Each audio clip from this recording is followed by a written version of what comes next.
ሰላም ጤና ይስጥልን ውድ የሚኪያስ ሚዲያ ተከታታዮች እንደምን ውላችኋል? እንደምን አምሽታችኋል?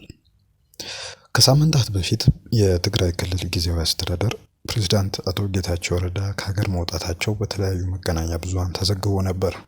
ፕሬዝዳንቱ ከሀገር የወጡት ለሕክምና እንደነበር እነዚሁ መገናኛ ብዙሃን ሲያመለክቱ የተጓዙበት ሀገር የተባበሩት አረብ ኤሚሬቶች ነው።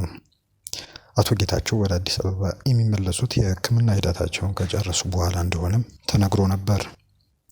እንደተነገረውም አቶ ጌታቸው በተባበሩት አረብ ኤሚሬቶች ዋና ከተማ አቡዳቢ ክሊቭላንድ ክሊኒክ የተባለ የሕክምና ማዕከል የሕክምና ሂደታቸውን ሲከታተሉ ነበር። ለቀናት በተካሄደላቸው ሕክምና ሙሉ በሙሉ ወደ ቀድሞ ጤናቸው እንደተመለሱ ተጠቅሷል። ለጉዳዩ ቅርበት ያላቸው ወገኖች እንደሚያመለክቱት አቶ ጌታቸውን ሲያሰቃይ የነበረው ህመም ከጭንቀት ማለትም ከፖስት ዋር ሄልዝ ኮምፕሊኬሽንስ ጋር እንደሚገናኝ ነው የተገለጸው። በመሆኑም ሕክምናቸውን ያጠናቀቁት አቶ ጌታቸው በዚህ ሳምንት ወደ ኢትዮጵያ ይመለሳሉ ነው የተባለው።